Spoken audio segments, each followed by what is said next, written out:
Asia's monarchies defy history. In a modern era of democracy, worlds of tradition, mystery, and ritual command fascination and respect like never before. Monarchies are symbols of continuity, living connections to the past that are often loved and loathed in equal measure. In Bhutan, the Himalayan kingdom they call the land of the Thunder Dragon, the past is very much alive in the present. And this clash has led to the most monumental change in their history. It was a profound shock. The king gave up absolute power and brought in democracy. It was the latest astute political move by the kings of Bhutan, the Wangchuck dynasty. To outsiders, Bhutan seems a Buddhist kingdom, but inside there lies a different tale. The story of Wangchuck is one of intrigue, power struggles, and political genius.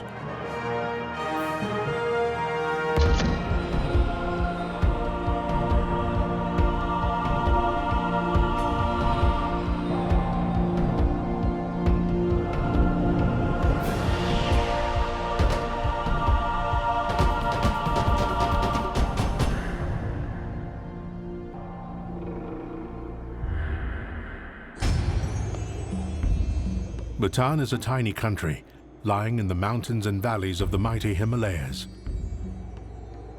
A country of extraordinary beauty, steeped with myth and legend, seemingly untouched by the passing of time.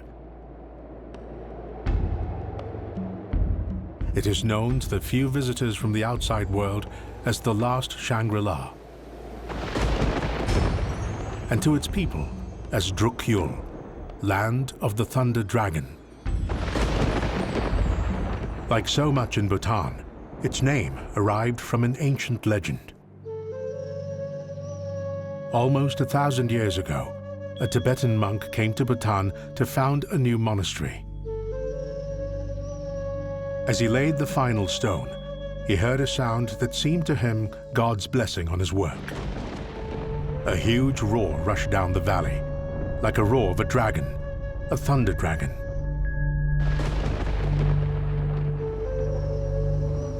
And perhaps this image of a ferocious creature is a clue to Bhutan's survival.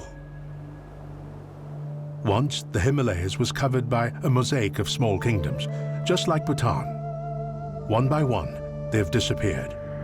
Now, Bhutan is the only monarchy left in the region. There's a sense in Bhutan that there has to be something very steely, a kind of bottom line about the nation's survival. That has to be ruthless if it needs to be. There can be no compromise on certain things. Its survival is down to the Wangchucks. Each of the Wangchuck kings has faced a crisis during their reign. Each of them has averted it with a shrewd political move. The first king, Ugyen Wangchuck, founded the new monarchy and united Bhutan after years of infighting. The second king, Jigme Wangchuck, faced down a centuries-old rival to his throne and cemented the Wangchucks as undisputed rulers. The third king took Bhutan into the United Nations, ensuring its ultimate survival as an independent state. The fourth king would prove to be the most far-sighted member of the dynasty. Ruling Bhutan has always been a game of politics and survival, and one that the Wangchucks play well. And these skills are passed down from father to son as though monarchy is a family business and politics their currency. The upbringing of the Wangchuck kings is the formula for their personal success. No one knows better than Michael Rutland, a former English schoolteacher recruited to come to Bhutan as the fourth king's tutor in 1971. These days he's retired and living in Bhutan, working as the country's envoy to the UK. Today, he's come to visit the school with a former pupil and classmate of the fourth king. Here we are in the Ugyen Wangchuk Academy, and this was built in 1970 by the then Queen of Bhutan as the school for the young Crown Prince, who was then 15. It made no difference that one of them was the Crown Prince of Bhutan. He blended in totally with all the other pupils. I think that time it didn't strike us, so it was just like a bunch of 20 people, and His Majesty went all out, I think, to show that there were no differences. He was very considerate and very compassionate already, and very caring towards us as a friend and as a person. It's a very good upbringing. The kings from very young age, the future king, have been going with their fathers all the time. They are not isolated from their father. They are staying with their father, and they are looking at how their father deal and take decision. The fourth king, Jigme Singye Wangchuk, made a momentous decision that was to change the role of the monarchy forever. He willingly stood down from absolute rule and delivered democracy to his people, and one that his young son, the new king, must now oversee. Here in Thimphu, the capital and seat of politics, these changes are most keenly felt.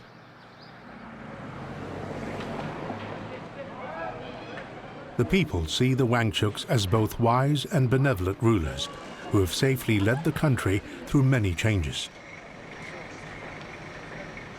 Small wonder they view democracy with apprehension. It was a profound shock.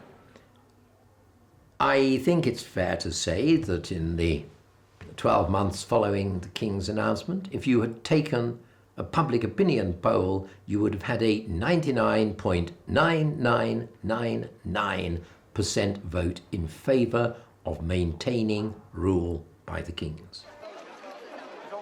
Feelings remain that the kings of Bhutan can never be replaced by politicians. To be frank, I don't like democracy. I like under monarchs.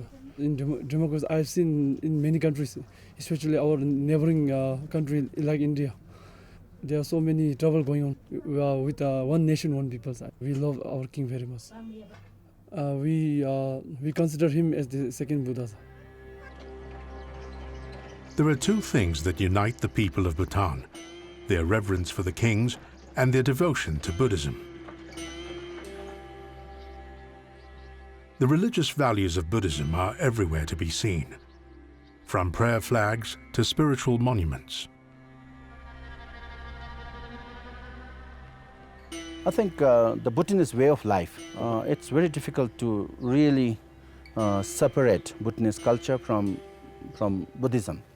Everything in life that Bhutanese believe and Bhutanese do as a way of life is very much influenced by Buddhist principles and way of thinking.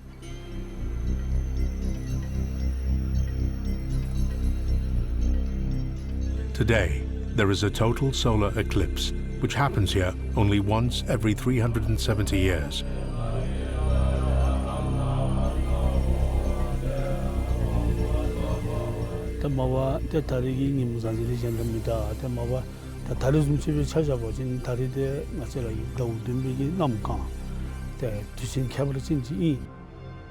This makes it a very auspicious day.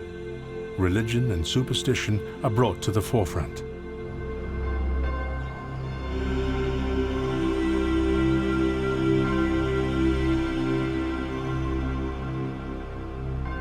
Spiritual rituals are held to ward off the evil spirits that the Bhutanese believe are eating the sun.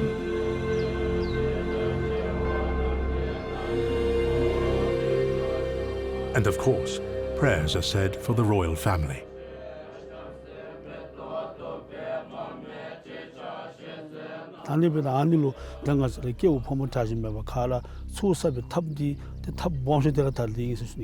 아기 대범미기 베수버진 대다리기 공라살림이 대망님의 뒤시지 제소예배 칼로 대다리기 디베버진 등가슬이 소스 대다 소고고닐라 소버 대들는데 야리 대가님 게 수랍 한일라 소버 들레 점로 자니 바자고로 자니 마니 자니 가라랑이 대범미기 베수버진 다리기 딘날 안들 아땅 가서라 조그담다 두번 기적으로 콩대 아니.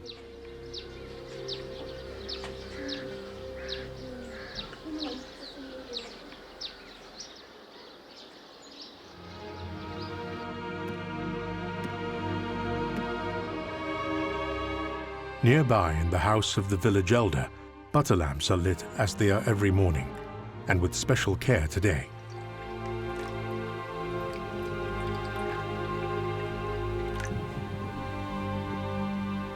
A whole room, half the upper floor, is set aside as a shrine, common in nearly all Bhutanese homes.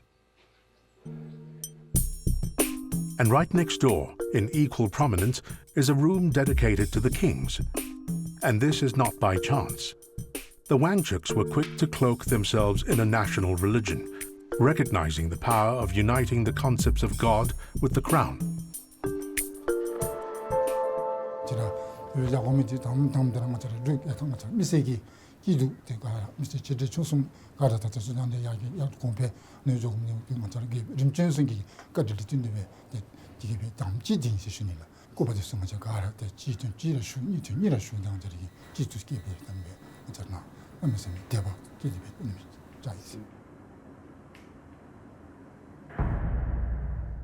The indelible link between religion and the monarchy was a key part in Bhutan's history and the story of the kings.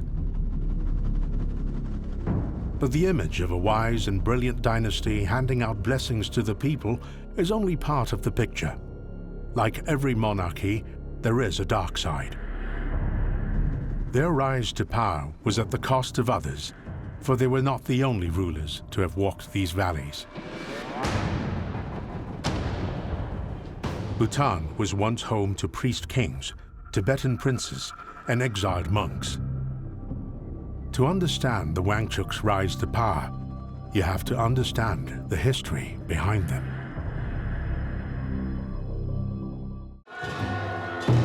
Bhutan's royal family is a riddle. The roots of power in this perplexing and mysterious land runs deep. Bhutan's monarchy is barely a century old, but they owe their position to a history of former rulers and foreign influences that stretches back over 1,000 years. Bhutan's geographical position has played a huge role in its history. It is dwarfed between India to the south and China and Tibet to the north. It was exiles and refugees from these neighbors who were to introduce new ideas that would shape Bhutan's future. One of the first and most important of these foreign visitors was a Buddhist tantric master known as Guru Rinpoche, who arrived from India in 747 AD. Legend has it that he flew into Bhutan on the back of a tiger. He came here and brought Buddhism to Bhutan for the first time. And so a very significant character. The image you see of him there, you can recognize that it's Guru Rinpoche, first of all, because of the headgear, secondly, the little moustache, and thirdly, in his right hand he carries a dorji, or a thunderbolt, and in his left hand a staff with 3 skulls on. Guru Rinpoche established Mahayana Buddhism as the dominant religion of Bhutan. It's been at the heart of the nation throughout its history. Rinpoche is referred to as the second Buddha in Bhutan.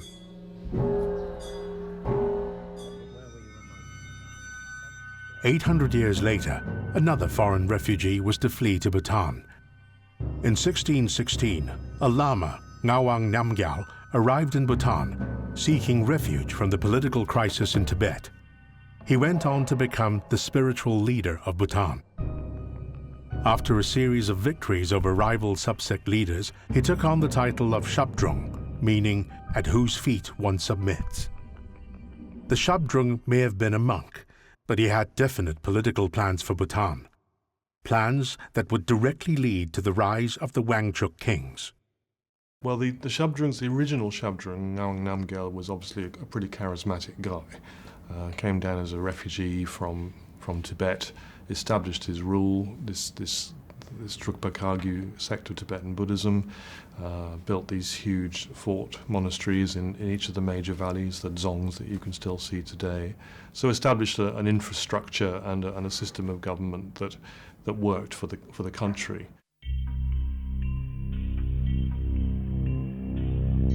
Dzongs, vast fortified monasteries placed at strategic points throughout the country by the Shabdrung. It provided islands of security in a land under constant threat from its neighbors on all sides. Although the Shabdrung oversaw the network of dzongs across the country, it was the Penlop, or Lord of the Dzong, who controlled it as both a military and economic headquarters. And one dzong in particular was to become increasingly powerful in later years, setting the stage for the rise of the Wangchuks, who were destined to become lords of this powerful fortress. This dzong of Trongsa is one of the most impressive dzongs in Bhutan.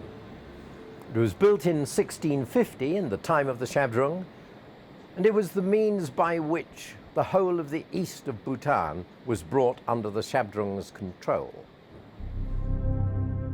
Not only were these dzongs politically important, they were money spinners as well. Each was placed at the head of a vital trade route, and where there is trade, there is taxation. This great powerful river, the Mangdi-Chu, is in a way a key to the economic power of this dzong, because there was only one bridge across that river, and you had to cross the one bridge and then walk up a path which inevitably led you into one door of the dzong. So there was no way you could get by or slip through secretly, and of course it meant that you had to pay your taxes. There was no way round the taxation. So this made this dzong immensely powerful and rich.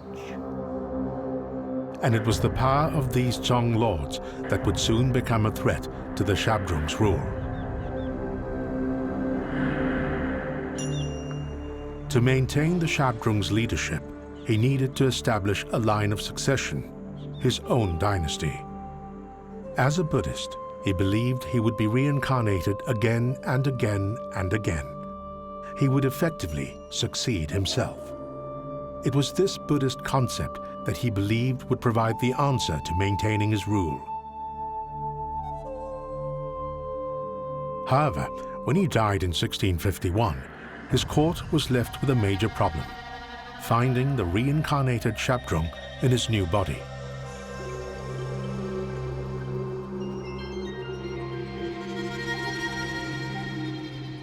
His death wasn't made public for 50 years or whatever because of the fears of the risks of conflict over the succession.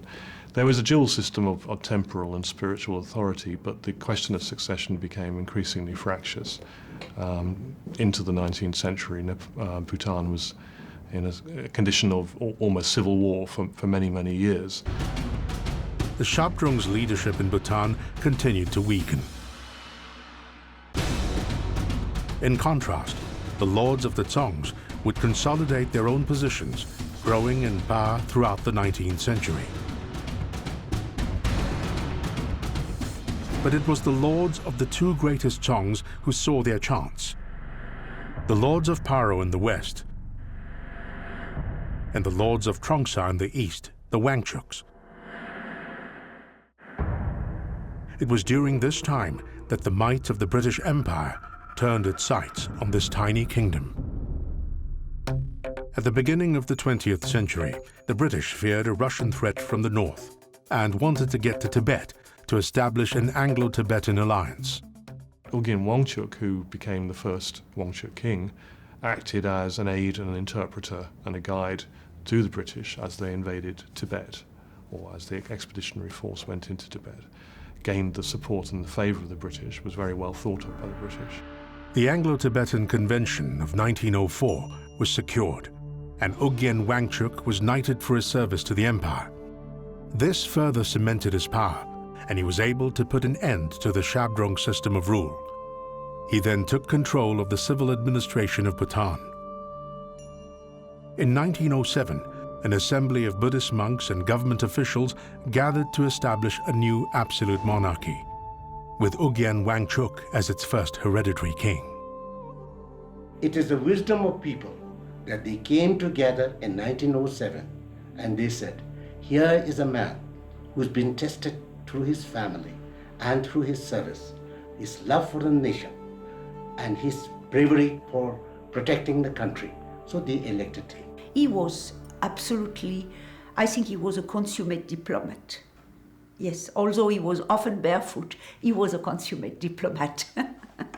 And in a great gathering at Punakha in 1907, the Genja, the decree, the contract was agreed and signed by all the local rulers across Bhutan. So this great Trong Sazong became the seat of power, the focus of power for the beginning of monarchy. The new king had won his throne by his strength as a political genius. But to truly govern his kingdom, he needed the devotion of the people, the sort of devotion they had for the Shabdrung lineage, the spiritual leaders. So in one deceptively simple move, he united the concept of God and king like his predecessors before him, literally by uniting the crown with the ultimate symbol of the Shabdrung's divinity, the raven. The raven is a symbol of the Buddhist deity Mahakala. Ngawang Namgyal, the first Shabdrung, is supposed to have decided to leave Tibet and move to Bhutan when he saw a raven flying sort of portentously in that particular direction, hence the association of the raven with the Shabdrung with Bhutan. The Wangchuck kings wear a raven crown. So there's a coming together of the two lineages, which means that the possibility of a threat arising to the Wangchucks from the Shabdrung lineage is minimized by absorbing it symbolically. The raven crown provided spiritual legitimacy to its rule, but he still had to subdue final rebellions from other Dzong lords. Ugyen Wangchuck spent the next 20 years uniting Bhutan, until his death in 1926. He was succeeded by his son, Jigme Wangchuck.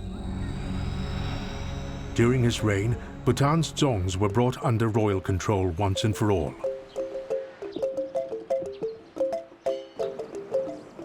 Bhutan was finally at peace, for now at least.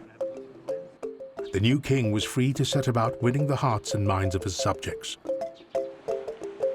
He did this by building new palaces in the kingdom, visiting them regularly to ensure he kept in touch with his people.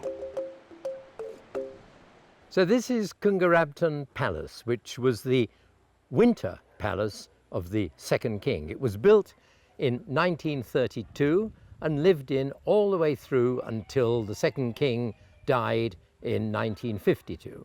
The king would come in grand procession from his main palace, hundreds of horses, hundreds of servants, descending down the hill, arriving here in the palace for the winter residence of the king and his queen. And the whole village would liven up.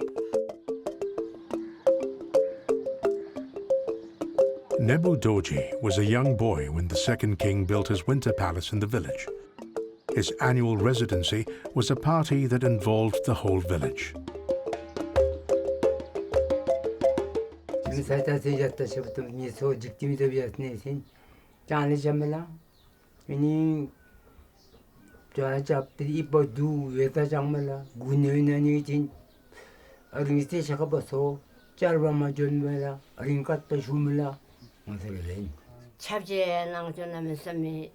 민숫큰 소리 나는 ting지망을 랩시 무릎치갑치는 캐데 그나 장호헐 저지바도 정정 까이왕종종 정정 랩시야 두 개는 담아 어안가 뭐 미나고 어안가 뭐 두 개만 바로 띠르베장 바로 카사 바로 도마 요 고르냐도 짱 진이 어안가 뭐 둘탄 설탄 뭐지 브락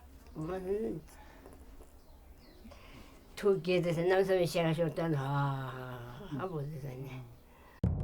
Their status as absolute rulers and their efforts to appeal to the people did not guarantee the security of the Wangchuck dynasty. The Bhutan royal family suffered from questions of legitimacy during the early years of rule, with the reincarnations of the various Shabdrungs posing a threat.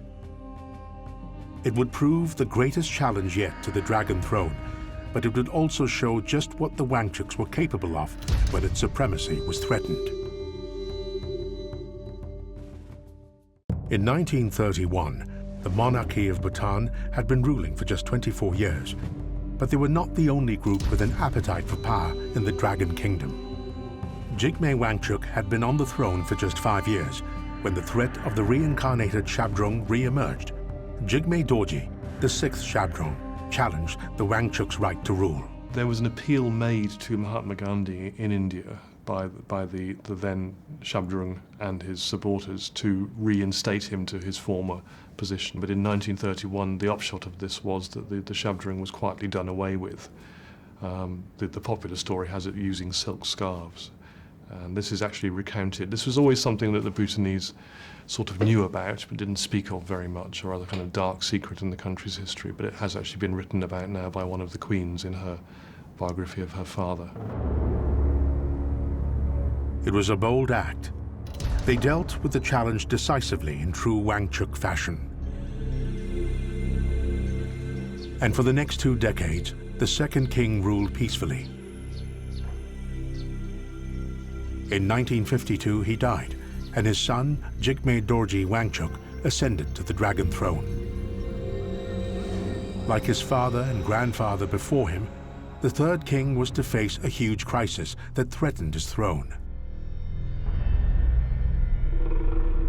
When China took over Tibet in 1951, communism was at Bhutan's door.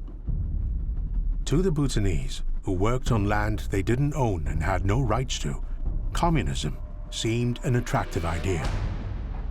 The third king acted swiftly. He sided with his powerful neighbors to the south, and at home he initiated a series of reforms. The king started reforms on a grand scale. He did the land reform, which was a huge thing. He took the land from the monk body, which was very rich, and then he redistributed also the land of the monk body. That was, agrarian reform is one of the boldest moves you can make. The alliance with India provided support for Bhutan's planned economic development. Modern infrastructure like roads, communication systems were built, mostly funded by India. And in 1966, the third king made Thimphu the capital city of Bhutan. So the third king who was ruling at the time is still seen universally as a very enlightened and far-sighted ruler who was perhaps ahead of demands for change in his own country. The third king's modernization program helped prevent any plans China may have had to continue its expansion beyond the Himalayan ground. Once again, the king of Bhutan had secured his country's independence. In 1971, Bhutan was admitted to the United Nations. The UN membership further strengthened its sovereign status. That was a seal which guaranteed the independence of Bhutan. But he didn't just stop there. As Bhutan became connected with the outside world, Bhutan would have to change inside as well. He instituted the National Assembly. He realized that people needed to be involved more in their own government. That was the very first step towards the constitutional democracy. During Jigme Dorji Wangchuck's 20-year reign, Bhutan achieved significant progress. The third king was affectionately known as the father of modern Bhutan. He died young, at age 49. It put his son, Jigme Singye Wangchuck, on the Dragon Throne in 1972, at the age of just 17. You imagine, he was 17. He was a kid playing football. And suddenly, he's a king.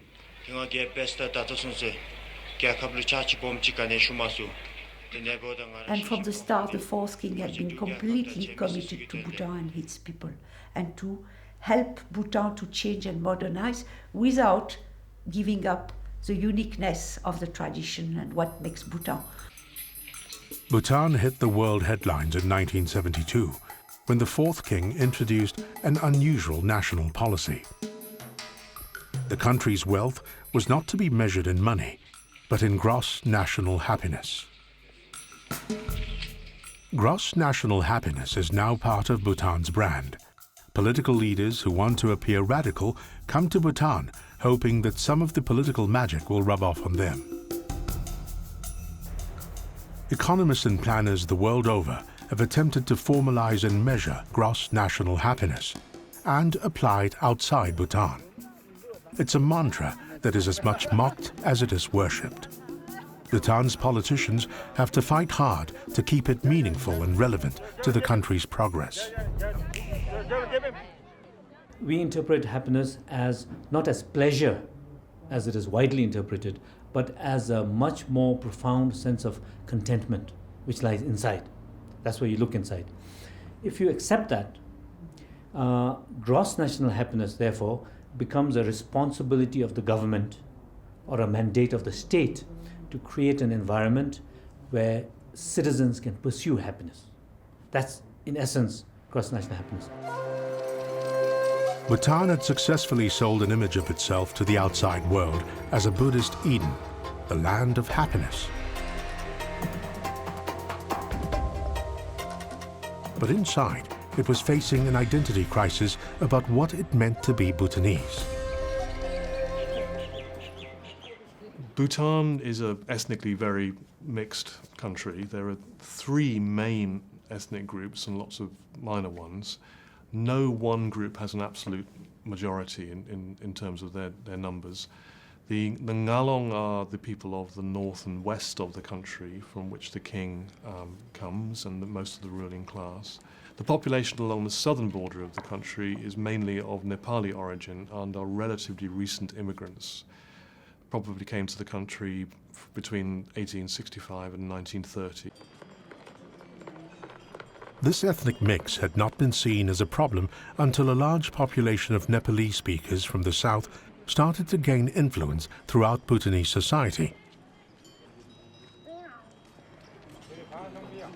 In 1991, the king and his ministers immediately moved to try to preserve the specific culture and identity of Bhutan.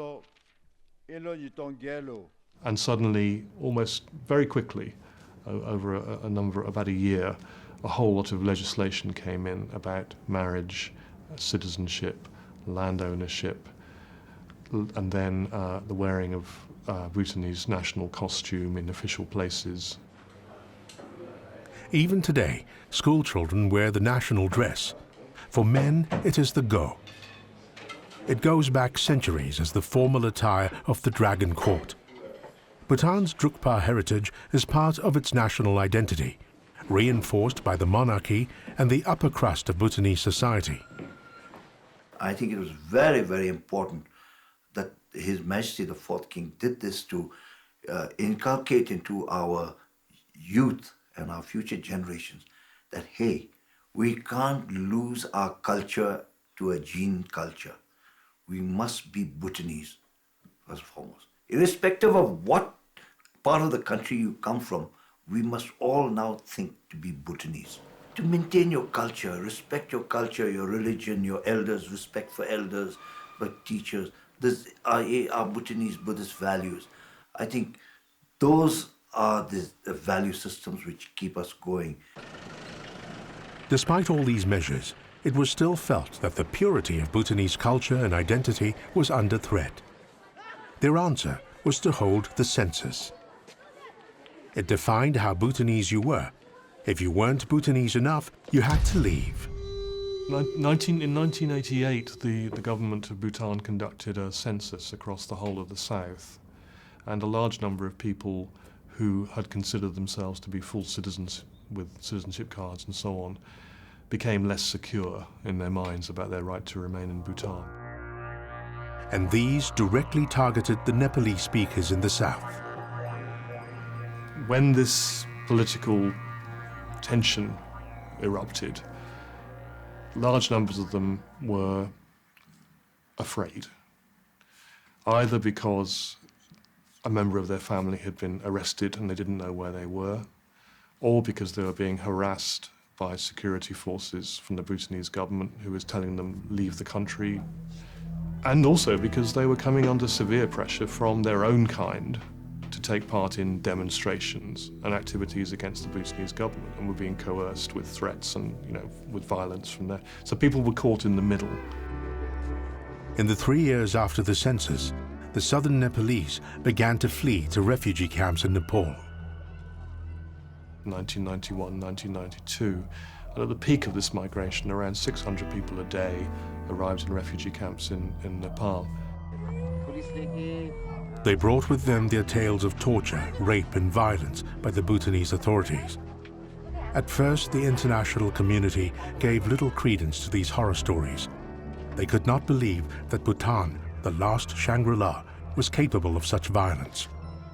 However, the sheer number of refugees involved meant the evidence was compelling. 1/6 of the population had been forced out of the country and into these camps. The world could no longer ignore these human rights abuses. The potential consequences for the Dragon Throne couldn't have been more serious. How was the king going to deflect this outrage and regain the support of the international community that his tiny kingdom relied on? Like his forefathers before him, he faced a grave crisis, and like them, he played a political masterstroke.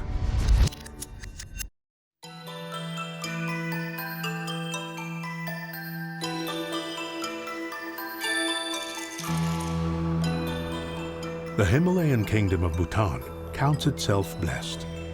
Its people have enjoyed an unprecedented century of peace and stability, and they thank their monarchs, the 5 kings, for wise and clear-minded rule. Bhutan's guiding economic philosophy is world famous. It's called gross national happiness, and it puts an emphasis on the Buddhist principles of finding contentment without material pleasure. But the Kingdom of Thunder Dragon has found itself buffeted by many challenges in its 400-year history. Threats from its giant neighbors and internal division being just a few. In the last decades of the 20th century, it wasn't war or religion that shook Bhutan, but ethnic politics and global opinion. The enforced removal of the Nepali-speaking population had shocked the world. The king faced international condemnation. It also shone the spotlight on Bhutan's system of royal rule. Every day he sat on the throne as an absolute monarch, the Bhutan brand was being further damaged.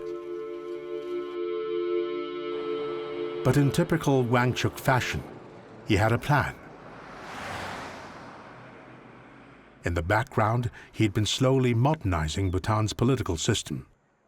He would change the monarchy from absolute rulers to a constitutional monarchy, and so bring democracy to his people. It's another example of the Wangchuk kings being very shrewd, seeing the way the wind is blowing, and taking a step, perhaps ahead of being forced to do so.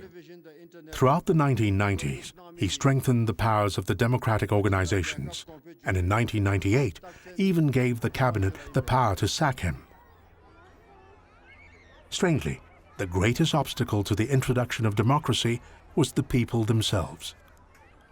Discussions really boiled down to people saying, please, no. We asked 2 very important questions. Why? And the king's own answer really was that, this small, vulnerable country should not be left in the hands of one man, one person, who is chosen by birth, not by merit. There can't be many places where the king has encouraged, almost you might say forced, but encourage the people to accept democracy and to take power away from him. And there can be even fewer countries where the king or the ruler has actually travelled the country explaining all this to the people in order to give them time to get used to the concept. In many countries in South Asia and other parts of the world, I think interpret democracy as just electoral democracy, the facade, without the culture of democracy. And it's synonymous with political violence, with political corruption. So the people are saying, why? It was a genuine response, really, saying, why do we want that? Things are going well. Bhutan was in shock. In the space of a year, a draft constitution had been published, promising freedom of thought and speech, creating a multi-party democracy, and even a mandatory retirement age for the king, 65. Came as a terrible shock to the people. It was as if father had let go of the hand of the child and the child was not sure which way to move. It was a profound shock. But there were more shocks to come. In 2005, just 6 months after the constitution had been published, the fourth king made another announcement. In 2005, during the National Day celebrations in December, the king gave his National Day speech and said that he would be stepping down and the crown prince would be made king. It was hard for us to believe that, believe such a moment. To me, when I think about it, it's like the father had achieved his destiny and the son was beginning his. Within the space of a couple of years, the fourth king had brought in a new constitution, set in motion the first ever elections, and stepped down from his throne. It seemed his legacy to his son, Jigme Kesa Namgyel Wangchuk, was a new Bhutan for a new era. And as the former king placed the raven crown on his son's head, the whole country looked to the future. It's very special. It's first of all 100 years of monarchy and the first coronation in my life, actually. That's why it's very special. First time in my life I'm seeing a king being crowned. It's really wonderful to see a king or a leader so in touch with their people and so caring about their people. Well, the king will always be special to us, no matter whether the government changes into a democracy or it's a monarchy. The king will always be special to Bhutanese people. Why? Because we love the king. That's the simple answer I can give. Politically, it is a young country with a young king at its helm, only 28 years old. The fifth king faces a whole new set of challenges. Bhutan is taking its first steps towards embracing the 21st century. The first was to oversee the inaugural elections in Bhutan, with a population that approached democracy with suspicion. People are a bit apprehensive because we have seen ourselves that democracy, of course, is not the best form of government.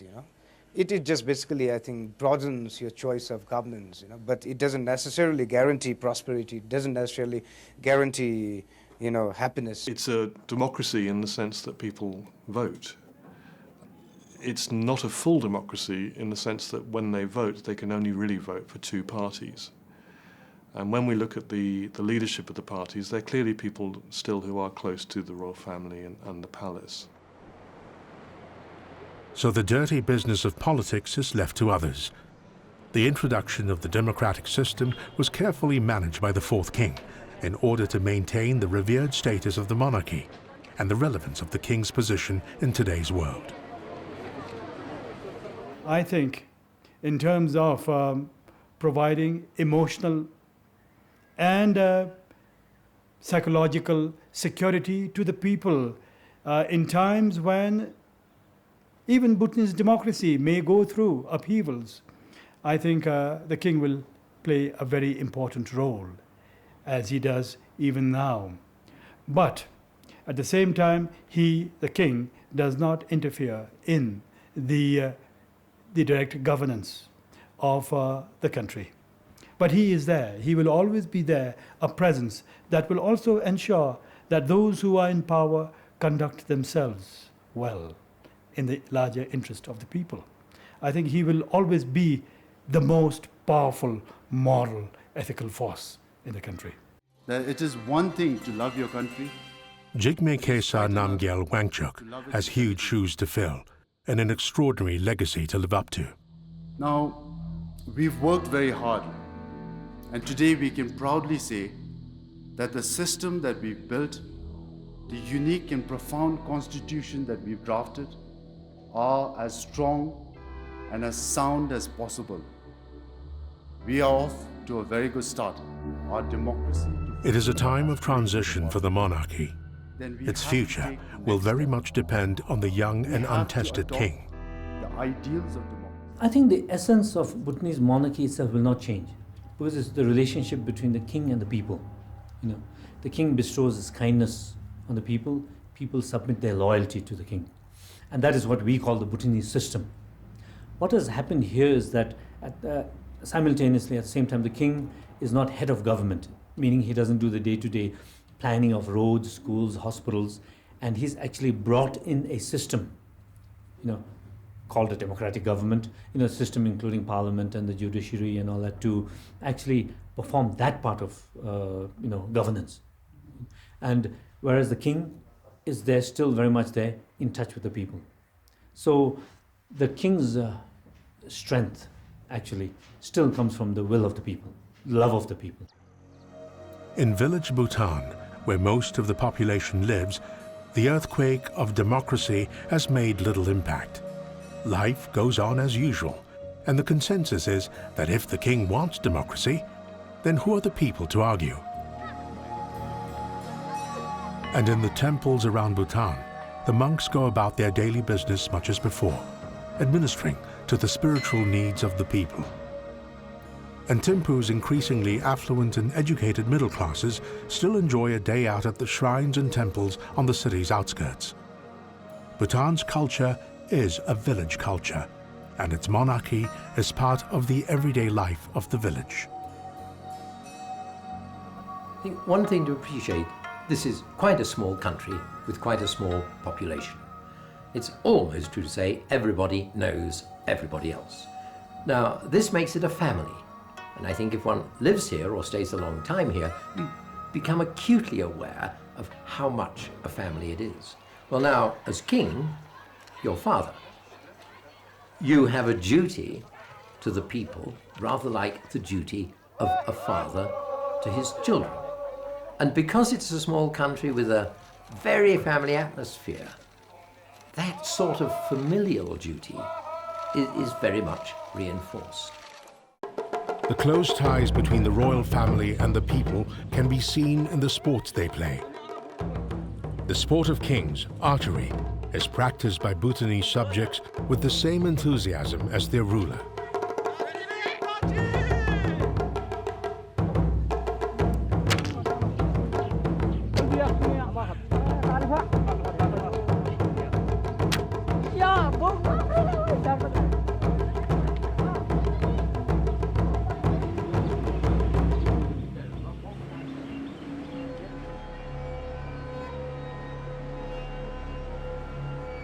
Village culture, Buddhist faith, deference for the king. For now, these values still hold sway over the people. The impact of the modern world through tourists, television, and the internet will surely change Bhutan in some ways. But how it has changed is up to the people themselves, not just the Dragon King. It's not one man. It's the whole country. It's the women, the family system, which will carry the country. It will be the family, the unit of the family, which will maintain our culture. Over the last century, the Wangchuk dynasty has been ahead of their people, leading them forwards. Leaders see the present, great leaders see the future. And Bhutan has been lucky in that sense, and that's why Bhutan has survived through the ages. For Bhutan to continue its survival, the new king will have to demonstrate his political acumen and farsightedness, much like his predecessors. The fifth king will no doubt face both old and new challenges. His ability to handle them will contribute to the success of the monarchy. I want you to love your country in the most intelligent manner. You must always keep in mind that it is one thing to love your country, it is quite another to love it intelligently.